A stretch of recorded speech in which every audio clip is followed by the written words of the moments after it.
السلام عليكم ورحمة الله وبركاته. أدعو الله لي ولكم بالسعادة في الدنيا والآخرة. معانا النهاردة معلومات مهمة جدا لكل رسام، معلومات وخبرات نتعرض لها من خلال فيديو اليوم. نتعلم ونتعرف ونقترب جدا من أهم الأسرار، أسرار الرسم. في الحقيقة منظر النهاردة منظر رائع وبسيط وجميل. هنعيش مع بعض في هذه الرحلة البساطة والهدوء التي افتقدناها في أيامنا هذه من خلال المنظر ده. خلونا نروح سوا الرحلة دي ونعيش مع بعض هذه اللحظات. رحلة النهاردة أرض زراعية واستراحة خفيفة، نطهو الطعام بشكل بدائي على حاجة بنسميها الكانون، طوب بنحطه جنب بعضه وبنعمل بنحط بينه الحطب والنار، وبيتم طهي الطعام بهذا الشكل.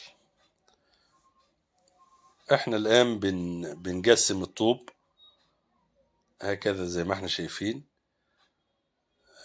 طوبتين فوق بعض، وهنا برضو طوبتين فوق بعض، والحل عليهم، وأدى الخشب اللي احنا هنولع بيه، عيدان الشجر الناشفة اللي احنا هنولع بيها الراكية بتاعتنا أو النار في الكانون بتاعنا. وتعالوا، اللون اللي أنا بدربه ده لون رصاصي، ولكن رصاصي هنخليه واخد اليم الأخضر شوية، عاطي على الأبيض شوية، على الأخضر شوية، يعني لون باهت رصاصي واخد للأخضر عشان نرسم بيه الأشجار البعيدة والملامح البعيدة.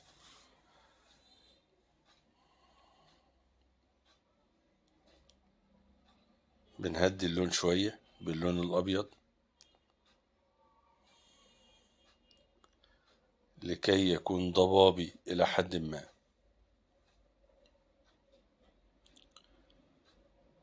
وجزء أبعد شوية، وبعد كده بعض النخيل وبعض الأشجار المتباينة بنفس اللون زي ما احنا شايفين، لون هادي جدا رصاصي تقريبا، ولكن كما قلنا يعني واخد ليم الأخضر شوية. بننتهي من الأشياء البعيدة دي كي بعد ذلك نبدأ بالأقرب فالأقرب. الآن هنرسم مساحة الرز.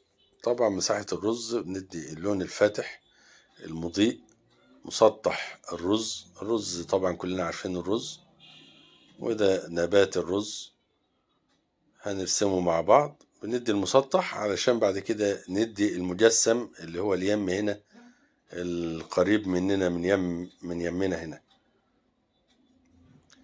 المسطح فاتح والمجسم هنخليه غامق، ونبدأ نضرب ضربات رأسية كده اللي هي عيدان الرز وكداوي الرز هتكون باينة بشكل جميل وشكل واقعي. تابعوا معايا وشوفوا المجسم بتاع الرز باين بالحجم بتاعه، النظرة ليه نظرة أفقية رأسية فباين بالحجم الطبيعي. أما مسطح الرز اللي فوق اللي هو باللون الأصفر اللي احنا عملناه ده، المسطح ده نظرتنا ليه نظرة أفقية بعدية.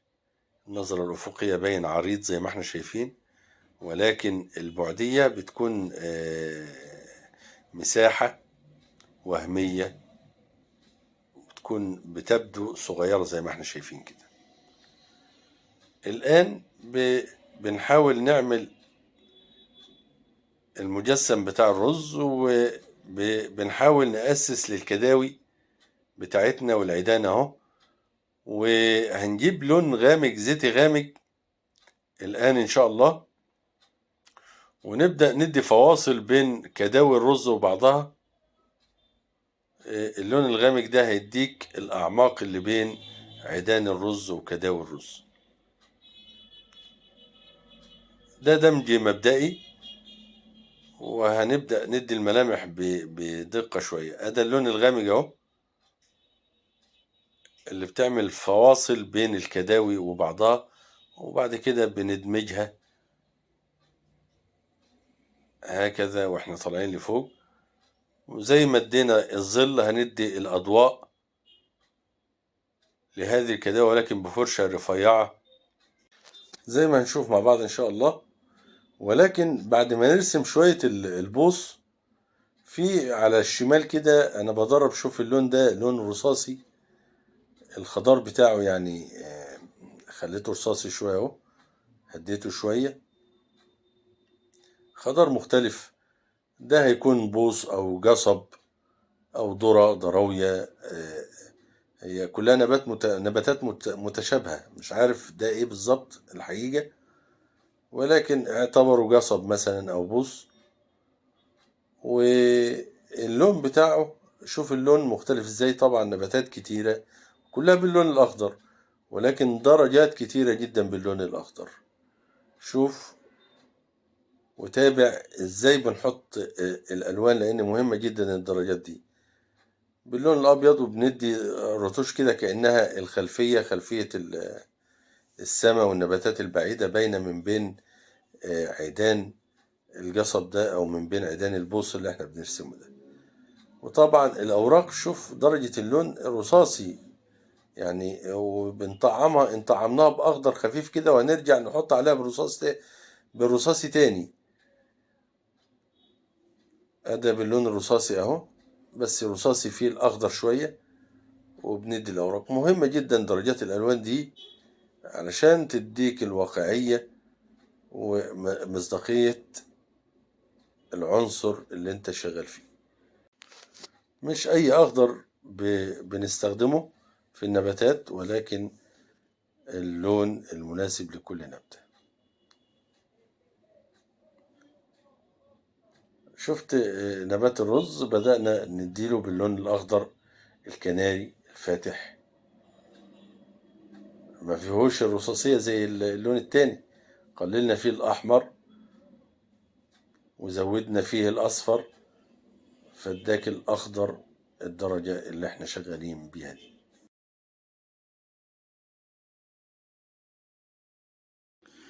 والآن هندرب لون الأرضية لون بني، ونبدأ نفتحه بالأبيض زي ما احنا شايفين. نفرد لون الأرضية بألوان ودرجات متقاربة وبندمجها مع بعضها،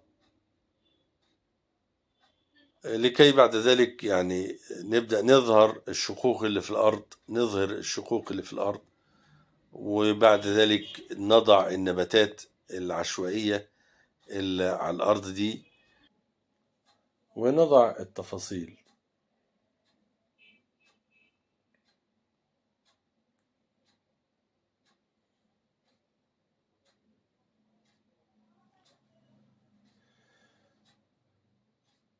كلها ألوان في البني الفاتح، البني اللي فيه حمار، البني اللي فيه خضار، درجات متقاربة كما قلنا، وبتدمج في بعضها. ثم بعد ذلك نضع التفاصيل اللي احنا عايزينها على الأرض.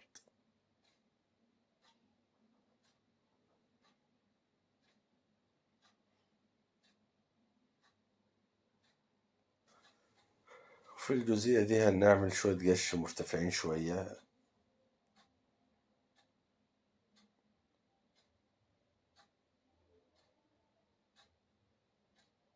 بعض الملامح بدأنا نشتغل فيها أهو.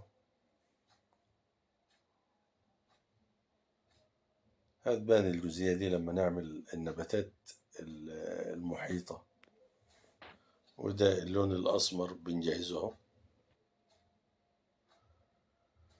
باللون الغامق، وندي الأعماق والمتخللات بين الطوب وبعضه.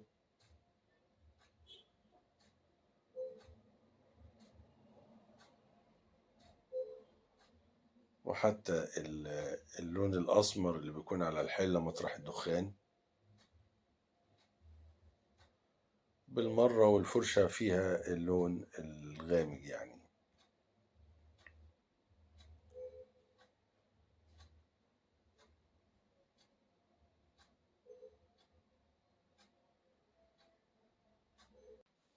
اللون الرصاصي لون الحطب والخشب بعد ما ولع.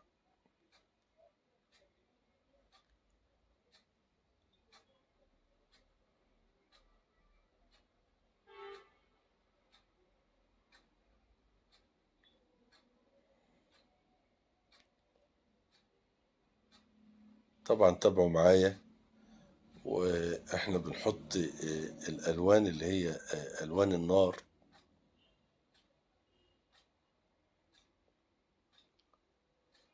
وادي الحلة بتاعتنا بنحط اللون الفاتح جنب اللون الغامق، وبندمج الواننا في العنصر اول باول، كل عنصر اول باول، سواء كانت الحلة او غطاها او الطوب ده واحنا بنعمله. شوف النار باللون البرتقالي، وهنضيء عليه بلمسات باللون الأصفر الفاتح.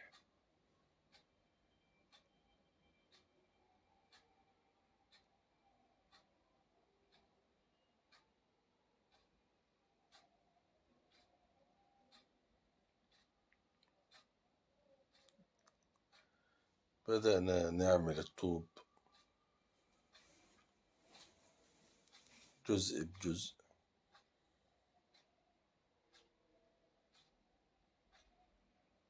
وحتى ألوان الطوب ألوان درجات كتيرة، زي الأخضر ما هو درجات، برضو ألوان الطوب درجات، الأرض درجات، ولكن كلها في يعني في إطار أسرة اللون نفسه. يعني احنا شغالين في الألوان الطوبي، طوبي فاتح شوية، طوبي رصاصي شوية، طوبي غامق شوية، زي الأرض برضو فيها فاتح وغامق، ولكن كل الألوان من من نفس الجنس اللي احنا شغالين فيه، أخضرات، بنيات، رصاصيات.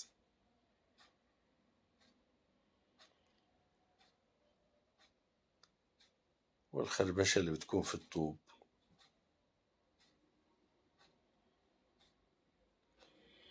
زي ما قلنا من نفس اللون، ولكن بنفتح وبنغمق.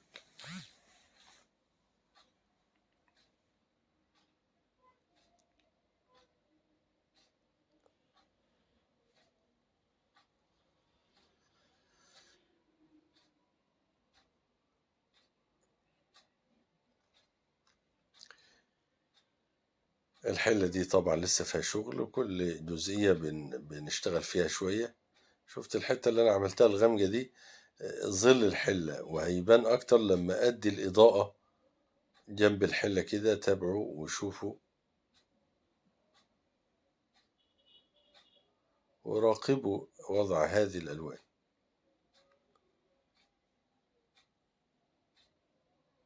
حتى اللون الطوبي زي ما احنا شايفين، زي ما قلنا درجات بتتحط جنب بعضها. شوف الإضاءة، أنا هحطها جنب الحلة أهو، أهي كأن الإضاءة من هنا، أما الجزئية الغامقة التانية دي كأنها ظل الحلة. يعني أشياء بسيطة ولكن بتدي الآخر شكل.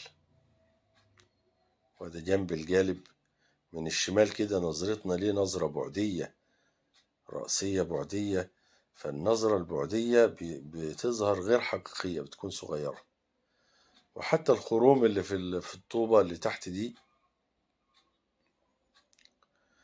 طبعا ادينا مساحة الخرم مبدئيا، ولسه هنحط فيه أعلى ظل في الطرف اللي اليمنى، هيبدو عميق فعلا ولكن بعد شوي. تابعوا ولاحظوا الغطاء علشان نبدأ نعمل فيه الأضواء.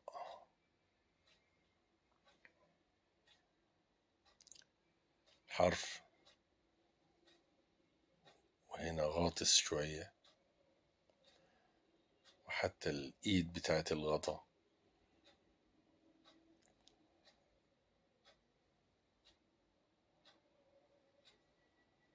لمسات بتحدد الملامح، واللمسات دي مجرد ضوء وظل،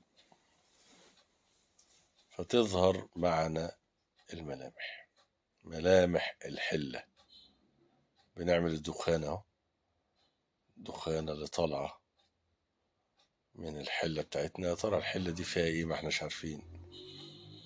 فيها محشي، ممكن يكون فيها محشي. وآدي الدخانة يمين وشمال.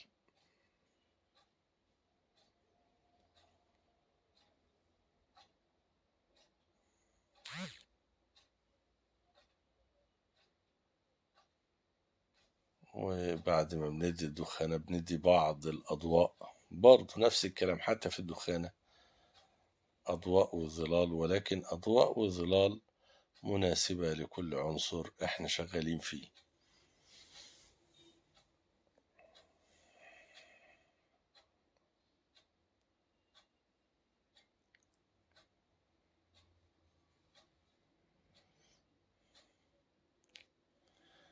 النار بندي ضوءها برضه، وهنرجع نحط الصفار زيادة شوية البرتقالية على الأبيض هكذا، فتبدو وكأنها ألسنة النيران.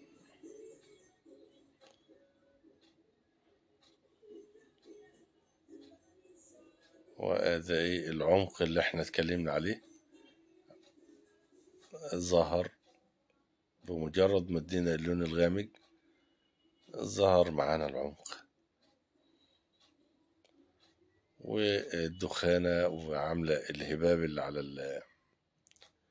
اللي على الطوب. شوف الشقوق، الأرض فيها شقوق.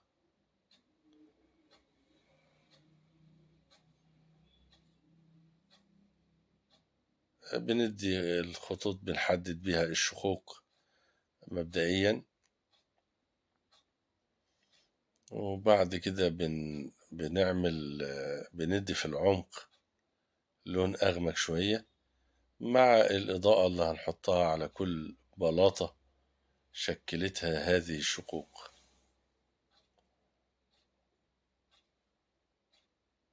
قبل ما ندي النباتات والأعشاب حوالينا كده. الأرض تشققت.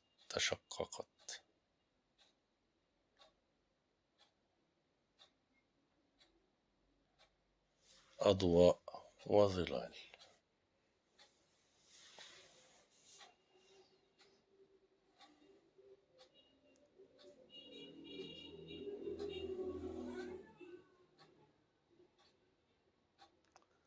بلاطة ببلاطة. تلاحظ إن إحنا بنبدأ الضوء من عند كل شق، وإحنا جايين ليم هنا على كل بلاطة.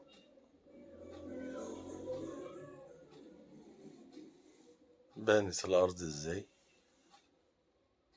وباللون الغامق بندي إيه أعماق في بعض الأماكن، كأنها يعني إيه الشق فيه عميق، ويبان المجسم، الشغل يبدو مجسم. وحتى جسور الظل بين العناصر وبعضها، بين كل جانب. شفت الجانب لما خد الألوان على بعضها، لما بعدنا عنه شوية وبصينا عليه تاني، بيديك يعني مصداقية وواقعية. تداخل الألوان المتقاربة في كل عنصر مهم جدا. بدأنا نعمل، بنأسس للنباتات اللي هنعملها، ونباتات ولكن مش واخدة اللون الأخضر الظاهر، ولكن نباتات واخدة اللون الأخضر الباهت ده، زي ما بنشوف النباتات حوالينا في المساحات الفاضية، في جرن الأرض أو جرن الغيط بتاعنا. بتكون النباتات بالشكل ده كده، يعني واخدة الأخضر اللي فيه الرصاصية ده. هنشوفه واحنا بنلقي الضوء واحدة واحدة. حطينا الظل مبدئيا ولكن ظل مش غامق جه ومناسب للعنصر اللي احنا نشتغل فيه. بدأنا نضع وبدأنا نضع وبدأنا نضع الأضواء شيئا فشيئا.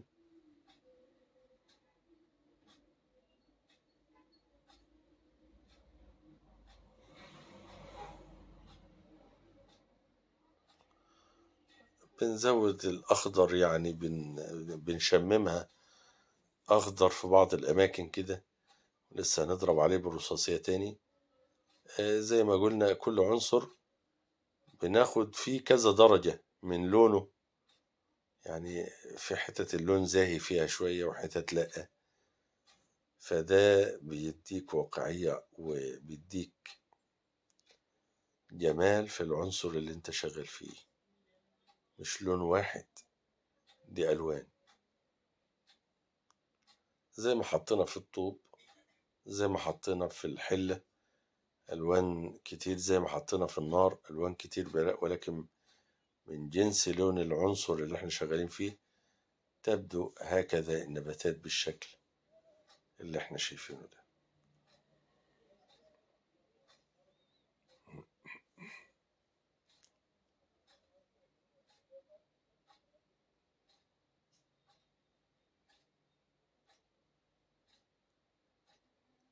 هكذا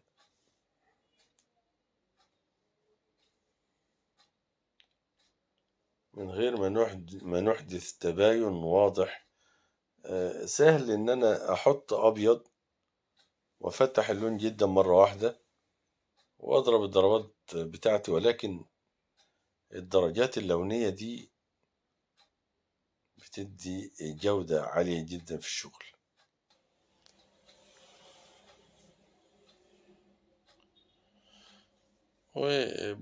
يعني بننتهي من النباتات العشوائية اللي حوالينا دي، ونبدأ ندي جزء كده من على اليمين.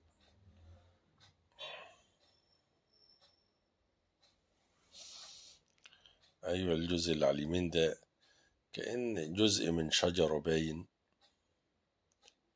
حطينا اللون الأخضر الغامق، وكل ما بنطلع للأطراف بنزود الأصفر شوية ونزود الأبيض شوية، علشان برضو يدينا التدريج اللوني كذا درجة من الأخضر.